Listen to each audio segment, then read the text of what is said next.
नमस्कार दोस्तों, मैं अशोक कुशवाहा आपको पुनः मैथ्स क्लास में आपका स्वागत है। दोस्तों जैसा कि दोस्तों हम ज्यामिति का पार्ट 1 देख चुके हैं और उसी कड़ी में पार्ट 2 को कंप्लीट करेंगे दोस्तों।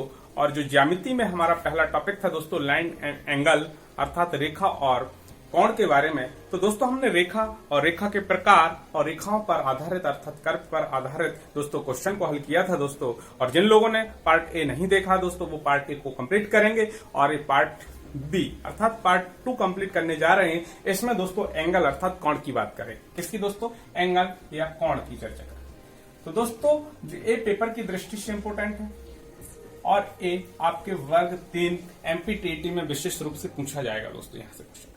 अब बात आती कोण है क्या चीज। तो दोस्तों आपने देखा होगा कि इस प्रकार से यदि दो आकृतियां होती हैं, एक पॉइंट होता है और इस पर ए और बी ये दो रेखाएं जैसे कर लेंगे। क्लियर दोस्तों? तो इसकी डेफिनेशन होती है जब दो सरल रेखाओं क्या होगा दोस्तों? दो सरल रेखाओं या रेखाखंडों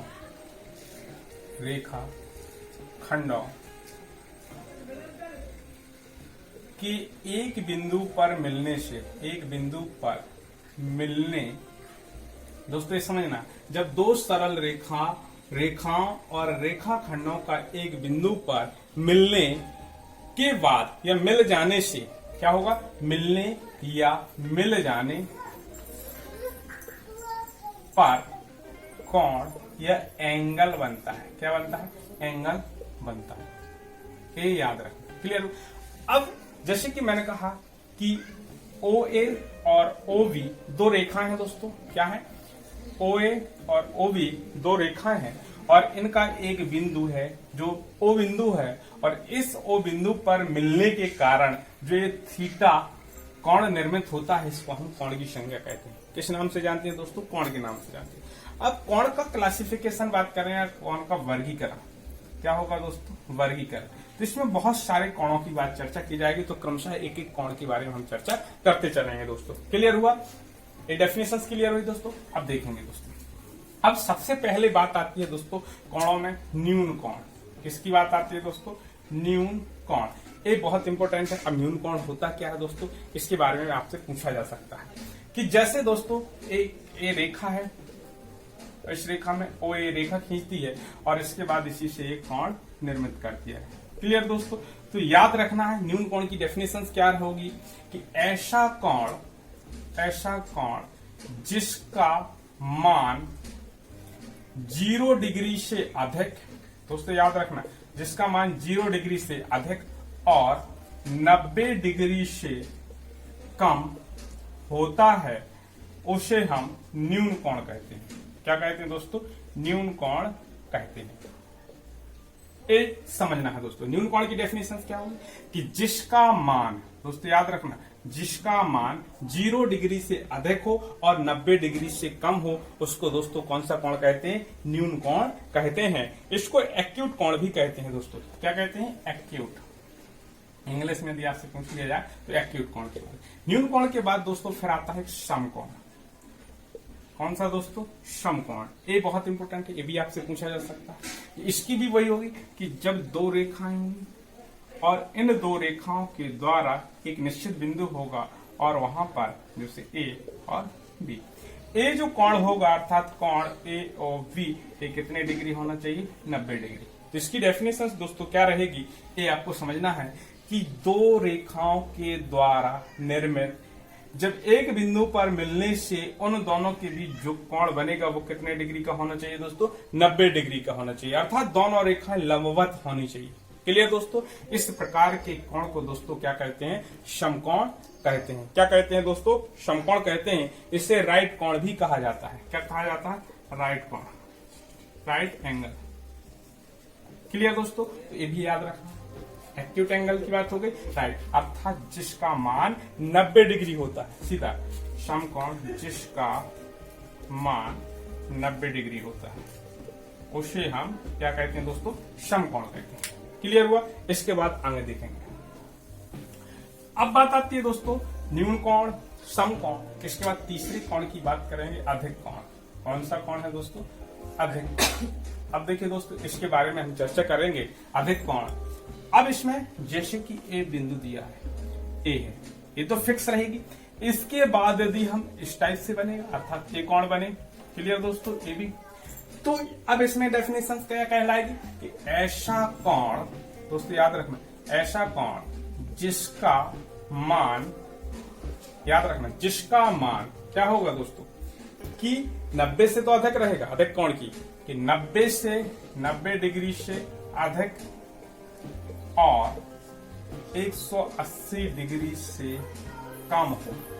ये याद रखना दोस्तों, ऐसा कोण जिसका मान 90 डिग्री से अधिक हो और 180 डिग्री से कम हो, उसे दोस्तों क्या कहेंगे, उसे हम अधिक कोण कहते हैं। क्या कहते हैं दोस्तों, अधिक कोण कहते हैं। ये भी आपसे पूछा जाएगा, तो ये आपका अधिक कोण कहलाएगा।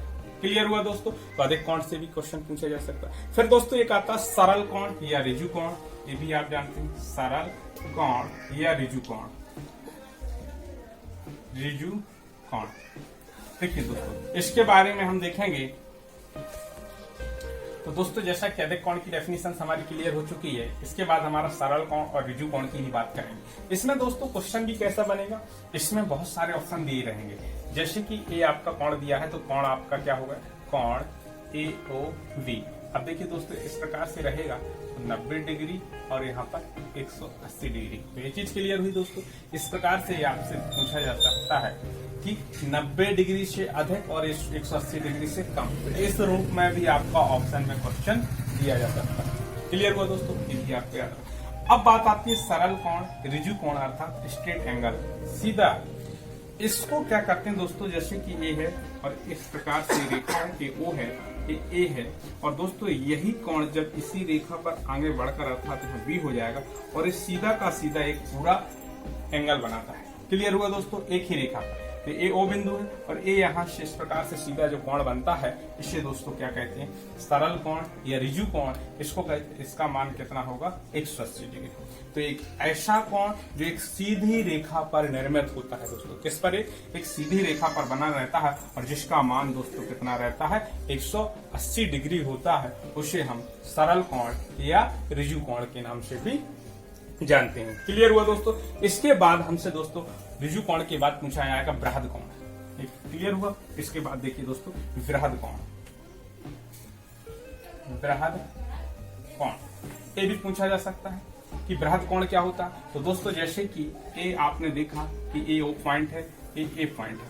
अब इसके बाद दोस्तों इस प्रकार से आपका बी पॉइंट हुआ, अर्थात इस प्रकार से जब एंगल बनता है, ये चीज याद रखना, ऐसा कोण, बृहद कोण की दोस्तों, ऐसा कोण जिसका मान 180 डिग्री से अधिक और 360 डिग्री से कम हो, उसे हम बृहद कोण कहते हैं। क्या कहते हैं दोस्तों, बृहद कोण कहते हैं।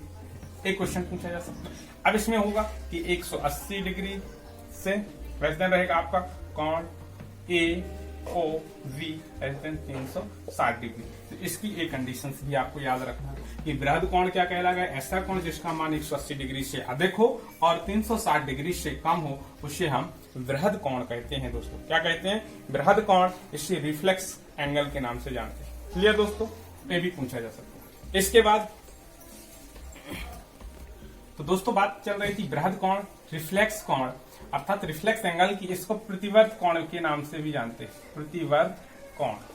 क्लियर दोस्तों, ये भी आ सकता है। तो याद रखना है, बृहद कोण, रिफ्लेक्स एंगल, प्रतिवर्त कोण, ऐसा कोण जिसका मान 180 डिग्री से अधिक और 360 से कम हो। दोस्तों इसके बाद रिफ्लेक्स एंगल के बाद एक पूर्ण कोण की बात की जाती है। कौन सा दोस्तों, पूर्ण कोण। तो अब बात करेंगे पूर्ण कोण अर्थात कंप्लीट एंगल, कंप्लीट एंगल की बात करेंगे। अब पूर्ण कोण क्या कहलाएगा दोस्तों, ये याद है। देखिए ए है हमारा, ओ है और ए है। इस प्रकार से जब पूरा एक कोण बन जाए, क्या हो जाए दोस्तों, एक पूर्ण कोण।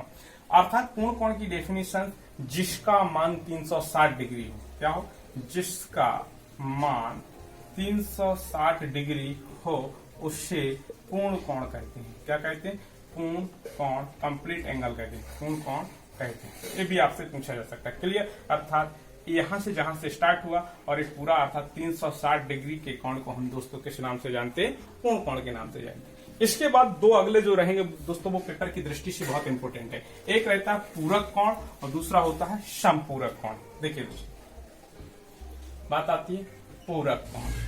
इसका नाम सुना होगा, ये पेपर की दृष्टि से इंपॉर्टेंट रहेगा दोस्तों। क्या है? पूरक कोण की बात कही गई है कॉम्प्लीमेंट्री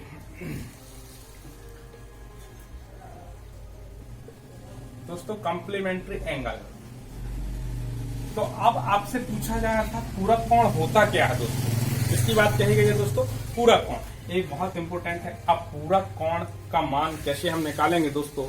पूरक कोण वह कोण, देखिए दोस्तों, यदि हम बात करें जैसे कि ए दिया है ओ है और इस प्रकार से ए दिया है और इसके बाद ए दिया है। देखिए दोस्तों, ए यहाँ पर बी, अब इसके बाद ए कोण दिया है और एक कोण दिया है, कोण 1 और कोण 2। इस प्रकार से थोड़ा समझिए। पूरक कोण वह कोण होते हैं कि जिनके दो कोणों का योग क्या हो दोस्तों? दो कोणों का योग 90 डिग्री हो, अर्थात कोण 1 प्लस कोण 2 का मान कितना होता है दोस्तों? 90 डिग्री। ये याद रखना, पूरक कोण वह कोण होता है जिनके दो कोणों का योग दोस्तों कितना हो? 90 डिग्री हो, उसे हम पूरक कोण कहते हैं। तो दोस्तों ये क्लियर हुआ पूरक कोण। पूरक कोण में मैंने बताया इसको इस प्रकार से भी लिख सकते हैं कि कोण BOC प्लस कोण AOC, कोण AOC अर्थात कोण 1 और कोण 2 बराबर कितना होगा दोस्तों? 90 डिग्री। तो ये क्लियर हुआ। इस पर क्वेश्चन कैसा रहेगा? यदि क्वेश्चन सीधा सीधा पूछ लिया जाए क्वेश्चन दोस्तों, क्वेश्चन इस पर है कि यदि एक कोण 40 डिग्री है तो उसका, यदि कोण 40 डिग्री है तो उसका पूरक कोण ज्ञात कीजिए। क्या करिए? पूरक कोण ज्ञात कीजिए। तो क्लियर दोस्तों, यदि कोण 1 की बात 40 डिग्री है तो कोण 2 निकाल सकते हैं। क्लियर दोस्तों, कोण 1 प्लस कोण 2 बराबर क्या होता है? 90 डिग्री। यदि कोण 1 का मान 40 दिया है, कोण 2 आपको ज्ञात करना 90 डिग्री, तो कोण 2 बराबर 90 माइनस 40 एप्पल कितना हो जाए? 50। तो उसका पूरक कोण क्या हो जाएगा दोस्तों? 50 डिग्री हो जाएगा। तो इस प्रकार से दोस्तों पेपर में क्वेश्चन पूछा जाएगा। क्लियर हुआ। इसके बाद दूसरा पूरक कोण के बाद समपूरक कोण के बारे में पूछा जाएगा। किसके बारे में दोस्तों? समपूरक कोण। तो इसको देखिए, समपूरक कोण,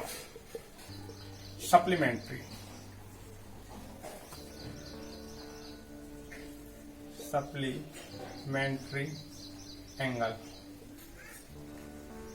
देखिए दोस्तों, अब समपूरक क्या होता है?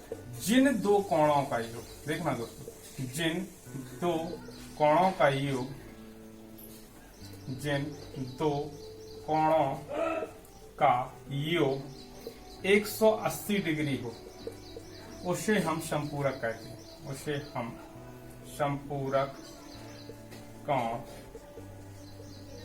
कहते हैं। देखिए दोस्तों, इस चीज को समझना, जिन दो कोणों का योग कितना हो दोस्तों? 180 डिग्री हो उसे हम क्या कहते हैं? समपूरक कोण कहते हैं। अब देखिए दोस्तों, जैसे सीधा सीधा दिया हो, एक ओ पॉइंट है, ये दिया है ए। देखिए दोस्तों, ए बी, इस प्रकार से कोई भी एक एंगल बना है, इसको हमने सी मान लिया। क्लियर दोस्तों, तो एक ए होगा, एक ए होगा, इसको हमने एक्स मान लिया, इसको वाई मान लिया। क्लियर हुआ दोस्तों। तो मैंने लिखा है जिन दो कोणों का योग कितना हो दोस्तों? 180 डिग्री हो, अर्थात हम बात करें कि कोण AOC प्लस कोण BOC, तो कोण BOC बराबर कितना होगा? 180 डिग्री। या हम बात करें x और y, तो x प्लस वाई बराबर कितना होगा दोस्तों? 180 डिग्री। तो वहां पर पूरक में हमने दोस्तों देखा था कि दो कोणों का योग कितना होता है? 90 डिग्री। यदि समपूरक की बात कही जाएगी कि जिन दो कोणों का योग 180 डिग्री होगा दोस्तों, उसे हम सप्लीमेंट्री एंगल अर्थात समपूरक कोण कहते हैं।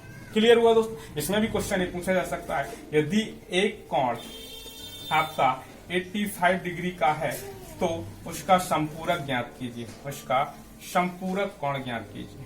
समपूरक कोण। क्लियर दोस्तों। यदि ये पूछा जाएगा तो इसमें दोस्तों एक कोण 85 है, तो 85 प्लस कोण, यदि इसको x से 1 मान लीजिए दोस्तों, दूसरे को y मानेंगे और 180 डिग्री कर देंगे। क्लियर दोस्तों। तो कोण y बराबर 180 माइनस 85। क्लियर दोस्तों। तो यहाँ क्या हो जाएगा? 95 डिग्री। क्लियर। तो इस प्रकार से दोस्तों यहाँ से भी क्वेश्चन पूछा जा सकता है। क्लियर हुआ दोस्तों। इसके बाद दो बहुत महत्वपूर्ण क्वेश्चन और बनेंगे, एक शीर्षाभिमुख कोण और आसन्न कोण। दोस्तों इस पर चर्चा दोस्तों, अगला कोण होगा आसन्न कोण। क्या होगा दोस्तों? आसन्न कोण एडजेसेंट एंगल की बात करें। दोस्तों यहाँ पर बात करूं जैसे इस प्रकार से दोस्तों दिया रहे ओ, इसके बाद यदि हमने ए मान लिया, अब दोस्तों इसको समझना है इस प्रकार से दोस्तों बी सी, एक कोण ए रहेगा, ए 1 2। देखिए दोस्तों एक कोण दिए हैं, अब इसमें एडजेसेंट कोण अर्थात आसन्न कोण कैसे क्लियर होगा दोस्तों, इस चीज को समझना है। यदि आसन्न कोण होगा, लिखना दोस्तों, आसन्न कोण होगा यदि आसन्न कोण होगा यदि, अब देखिए दोस्तों दो शर्तें इसमें दी जाएंगी। आसन्न कोण की कंडीशन होगी, पहला इसका जो शीर्ष कोण है वो एक होना चाहिए। दोस्तों क्या बात कही गई है, शीर्ष कोण, अर्थात उनका एक शीर्ष कोण होना चाहिए।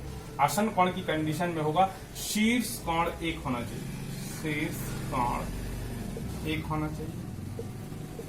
क्या होना चाहिए, शीर्ष बिंदु कोण, क्योंकि कोण तो एक टोटल होगा यदि शीर्ष कोण की, शीर्ष बिंदु की बात कही जाएगी दोस्तों, शीर्ष बिंदु एक होना चाहिए, एक होना चाहिए। क्लियर हुआ दोस्तों, इस चीज को समझिए। ए ओ एक शीर्ष पॉइंट है दोस्तों, तो शीर्ष बिंदु एक होना चाहिए। दूसरी चीज, ए जो अभयनिष्ठ भुजा है दोस्तों, ए इसको भी, अर्थात अभयनिष्ठ भुजा भी एक होनी चाहिए, अभयनिष्ठ भुजा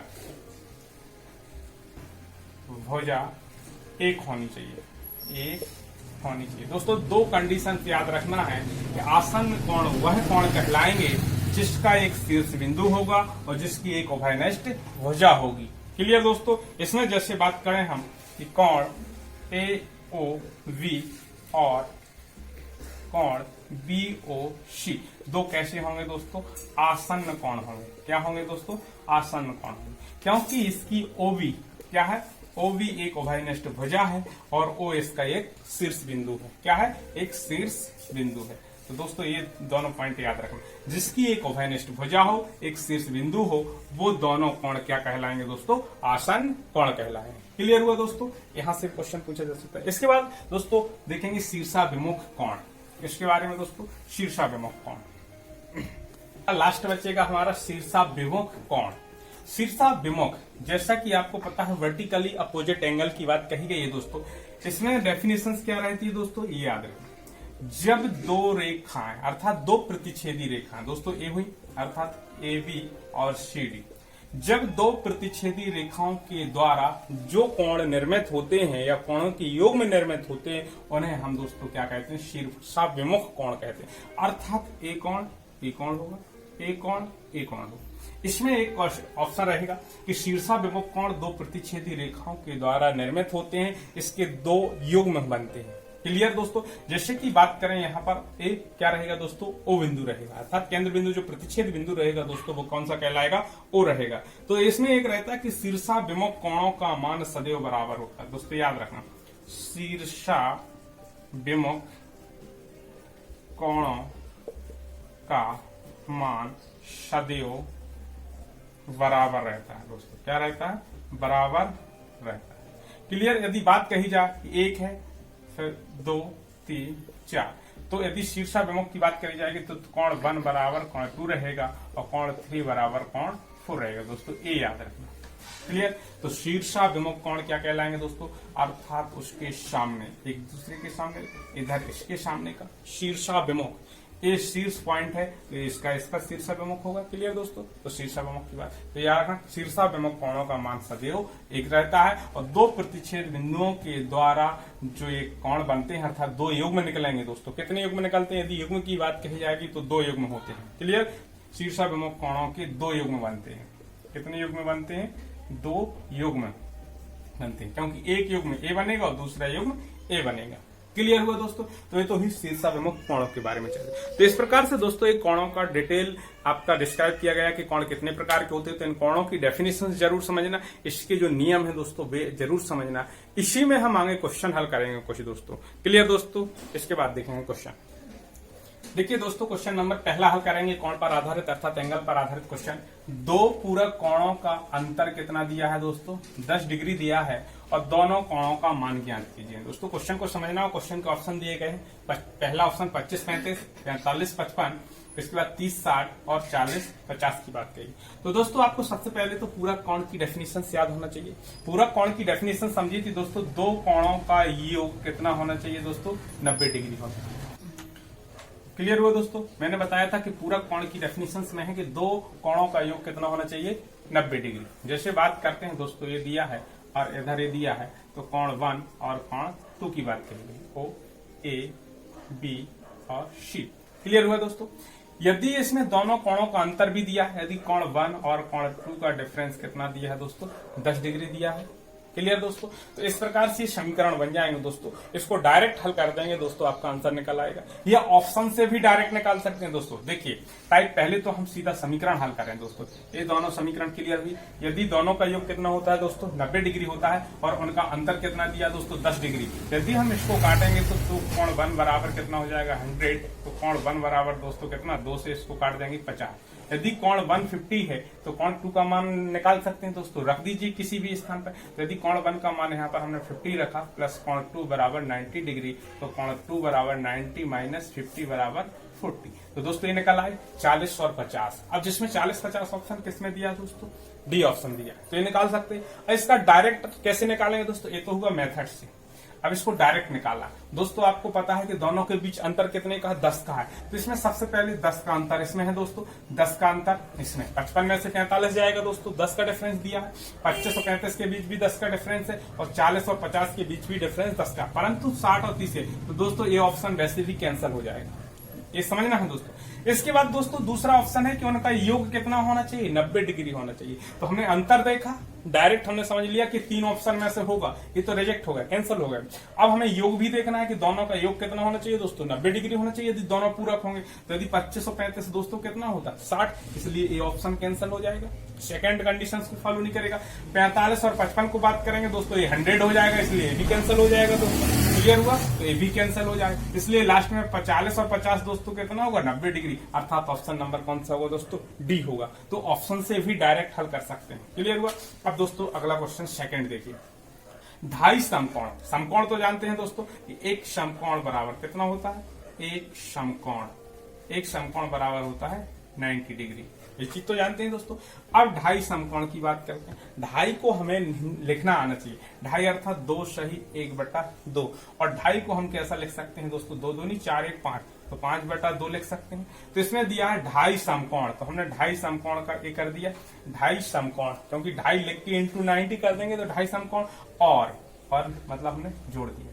क्लियर दोस्तों, एक चीज समझना है, ढाई को हमने 5/2 लिया, उसका 90 डिग्री समकोण, और एक पूर्ण कोण। दोस्तों पूर्ण कोण की भी डेफिनेशन मैंने बताई थी। पूर्ण कोण क्या होता है दोस्तों, कंप्लीट कोण, अर्थात 360 डिग्री के कोण को हम दोस्तों क्या कहते हैं, पूर्ण कोण। तो हमने 360 डिग्री लिख दिया। अब इसको काट दीजिए दोस्तों, 2 से इसको 90 को काटेंगे दोस्तों, कितना होगा, 45 डिग्री होगा। क्लियर हुआ दोस्तों। अब 45 डिग्री में 5 का आप गुणा कराएंगे, 5 25 कितना होगा, 2 कैरी हो जाएगी, 5 को 20 और 2 22, प्लस कितना होगा दोस्तों, 360 डिग्री। इसको ऐड कर दीजिए दोस्तों, यहाँ कितना होगा 5, 6 और 2 8, और 3 और 2 5, अर्थात 585 डिग्री। ये 585 जिसमें भी होगा ऑप्शन नंबर ए। तो क्लियर हुआ दोस्तों। तो जैसा क्वेश्चन का है, समकोण दिया तो हमने समकोण कर दिया, ढाई यदि ढाई दिया है तो ढाई, 1.5 दिया होता 1.5, 3.5 दिया होता तो 3.5, उसको हमें लिखना आना चाहिए। कैसे लिखना, हमें फ्रैक्शन के रूप में, फ्रैक्शन पढ़ चुके हैं दोस्तों आपको, तो ये लिखना आना चाहिए। क्लियर हुआ। इस प्रकार से इसको कंप्लीट करें। क्वेश्चन नंबर 3 देखेंगे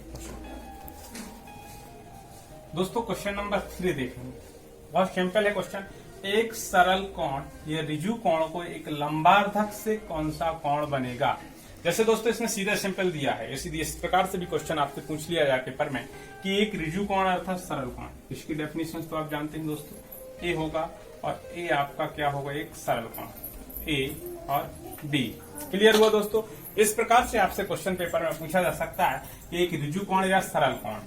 क्लियर। अब रिजु कोण या सरल कोण क्या कहलाता है, ये तो आप जानते हैं कि जिसका मान 180 डिग्री हो, उसे क्या कहते हैं, स्ट्रेट एंगल भी कहते हैं दोस्तों। स्ट्रेट एंगल, रिजु कोण, सरल कोण कहते हैं, इसका मान 180 डिग्री होता है। अब इसके लंबार्धक, इसका लंबार्धक अर्थात जो इसको लंबार्धक के रूप में काम करेगा, इससे एक लंब डालेंगे दोस्तों, तो वो कह रहा है लंबार्धक से कौन सा कोण बनेगा। तो जो एक कोण बनेगा दोस्तों, इसका मान कितना होगा दोस्तों, आधा हो जाएगा। लंबार्धक मतलब 180 का आधा कितना, 90, और 90 डिग्री के कोण को हम दोस्तों क्या कहते हैं, समकोण कहते हैं। तो इसमें ऑप्शन क्या है, न्यून कोण, अधिक कोण, समकोण कोई, तो ऑप्शन कौन सा होगा दोस्तों, सी करेक्ट हो जाएगा। क्लियर दोस्तों। तो इस प्रकार से भी क्वेश्चन यदि आपसे पेपर में पूछा जाए कि ऋजु कोण का लंबार्धक, या आपसे सीधा सीधा पूरक कोण या समकोण का लंबार्धक भी पूछ लिया जाए, तो समकोण का यदि लंबार्धक पूछता तो दोस्तों इस प्रकार से उसका होता, तो 90 डिग्री का आधा क्या होगा, 45 डिग्री। तो ये भी उसमें ऑप्शन में दिया जा सकता है। क्लियर दोस्तों। तो इस प्रकार से क्वेश्चन बनेगा। क्वेश्चन नंबर 4, चित्र में कोण एवीडी। तो देखिए दोस्तों, एवीडी एक कोण दिया है, और कोण सीवीडी दोस्तों ये दो कोण दिए गए हैं। क्लियर, परस्पर हैं, पूरक कोण, एकांतर कोण, आसन्न कोण, संगत कोण। तो देखिए दोस्तों, एकांतर कोण और संगत कोण के लिए तो आपने डेफिनेशन समझी थी कि जब दो समानांतर रेखाओं को एक तिर्यक क्षेत्रीय रेखा काटती है तब एकांतर कोण और संगत कोण की कंडीशन बनती है। तो यहाँ पर दो तो आपके ऑप्शन कट चुके। अब ऑप्शन आपका या तो यहाँ कंफ्यूज करेगा या आसन्न कोण। दोस्तों पूरक कोण का भी आपने डेफिनेशन समझी है कि पूरक कोण के दो कोणों का योग कितना होना चाहिए, 90 डिग्री। चूंकि ये दोस्तों 90 डिग्री का एंगल नहीं दिया गया है, ये भी समझना कि 90 डिग्री का है नहीं है, क्योंकि 90 डिग्री एक समकोण की कंडीशन वाला होना चाहिए। उसके दो होते तो आप 90 डिग्री, तो एक पूरक कोण भी होगा। क्लियर। इसके बाद इसमें एक चीज और दी गई दोस्तों, वीडी। देखिए दोस्तों, तो ये बीडी है, इसमें एक चीज और निकल के आ रही बीडी। और जो बीडी कैसी है दोस्तों, एक उभयनिष्ठ भुजा है। कैसी है दोस्तों, उभयनिष्ठ भुजा है। और जो बी है, बी बिंदु है, ये शीर्ष बिंदु भी उभयनिष्ठ है। दोस्तों ये याद रखना। तो इसमें यही तो कंडीशंस थी दोस्तों आसन्न कोण की, कि जिसकी एक उभयनिष्ठ भुजा हो और जिसका एक शीर्ष बिंदु भी उभयनिष्ठ हो। क्लियर। तो दोस्तों इसमें कौन सा ऑप्शन होगा, आसन्न कोण होगा। क्लियर। इसके बाद दोस्तों देखेंगे क्वेश्चन नंबर 5। अब दोस्तों क्वेश्चन नंबर 5 पेपर की दृष्टि से इंपोर्टेंट रहेगा दोस्तों। इस प्रकार के भी पेपर आपके क्वेश्चन, एक्स के किस मान के लिए एओवी एक रेखा है दोस्तों, एओवी एक रेखा हो जाएगी। दोस्तों याद रखना है, एओवी एक सरल रेखा। दोस्तों यहां पर थोड़ा याद रखना, सरल रेखा हो जाएगी। एक्स के किस मान के लिए एओवी एक सरल रेखा हो जाएगी। सरल रेखा से तात्पर्य है दोस्तों एक सीधी रेखा मान क्या होगा दोस्तों, सरल रेखा। तो जैसे ए है, ओ है, तो ये बी ऐसी होनी चाहिए, और जब ये बी ऐसी होगी तो दोस्तों इसका मान कितना होना चाहिए, 180 डिग्री। दोस्तों क्वेश्चन को समझना कि कहने का मतलब है कि एक्स के किस मान के लिए, एक्स के किस मान के लिए सरल रेखा के रूप में हो जाए। क्लियर। अब एक्स का मान निकालना, तो दोस्तों यहां पर होना चाहिए हमारा कि जो ये कंडीशन होगी, कोण ए ओ दोस्तों यहां से, जैसे कि, और इसमें एक दोस्तों क्या है, यहां से आ जाइए दोस्तों, जैसे कोण ए ओ सी की बात करें, कोण ए ओ सी प्लस कोण बी ओ सी, कोण बी ओ सी कितना, यदि सरल रेखा दोस्तों बनाना है तो मान कितना होना चाहिए, 180 डिग्री। क्योंकि जब ये टोटल ये सीधी होगी, इस रूप में होगी, तभी तो ये टोटल 180 डिग्री होगा। तो यदि इस कोण का मान और इस कोण का मान दोनों को जोड़ देंगे, यदि 180 होगा, तभी तो वो एक्स का मान एक सरल रेखा के रूप में निकलेगा दोस्तों। अब इसमें यदि हम कोण ए ओ सी के स्थान पर क्या रख दें, 2x माइनस क्या रख देंगे दोस्तों, 50 प्लस, यहाँ पर क्या दिया है, कोण बी ओ सी के स्थान पर 2x प्लस 30 बराबर 180 डिग्री। देखना दोस्तों, समझना, यदि हम इसको हल करेंगे तो दोस्तों 2x और 2x से यहाँ क्या हो जाएगा, 4x। क्लियर दोस्तों। यहाँ पर और इसको देखेंगे तो इसको अपन काट दीजिए दोस्तों, यदि घट जाएगा माइनस के 50 से प्लस के 30 से, तो 20 बचेंगे, 20 उधर पहुंचेंगे दोस्तों, कितना हो जाएगा, 200 हो जाएगा। ये चीज क्लियर हुई दोस्तों। यदि 200 हो जाए, काट दीजिए, 4 5 20, अर्थात x का मान कितना होगा दोस्तों, 50 होगा। अर्थात ऑप्शन कौन सा होगा दोस्तों, डी होगा। x के किस मान के लिए सरल रेखा हो जाएगी, तो x के 50 डिग्री के मान के लिए क्या हो जाएगी दोस्तों, एक सरल रेखा हो जाएगी। इस प्रकार से दोस्तों ये क्वेश्चन रहेंगे और ये पेपर की दृष्टि से इंपोर्टेंट है। क्लियर हो दोस्तों, इसका ऑप्शन डी सही रहेगा। तो दोस्तों इस प्रकार से एंगल पर आधारित कुछ क्वेश्चन थे जो पेपर की दृष्टि से आपके लिए इंपोर्टेंट है, और यूपीटीईटी और सीटीईटी में इस टाइप के क्वेश्चन दोस्तों पेपर में पूछे जाते हैं एवं अदर एग्जाम में भी इस टाइप के क्वेश्चन बनते हैं। दोस्तों ये हुआ पार्ट 2 कंप्लीट, और पार्ट 3 लेकर भी हम आएंगे दोस्तों, और पार्ट 3 में दोस्तों पूरा क्वेश्चन बेस्ड रहेगा। उसमें लगभग 10 से 15 क्वेश्चन रहेंगे जो पेपर में पूछे गए क्वेश्चन रहेंगे दोस्तों। इसलिए पार्ट ए और पार्ट बी दोनों कंप्लीट करिए दोस्तों। इसके पार्ट 3 भी लेकर आएंगे, लेकिन इन दोनों पार्ट की दोस्तों बेसिक जानकारी आप एक बार जरूर देख लें। क्लियर। Thanks friends.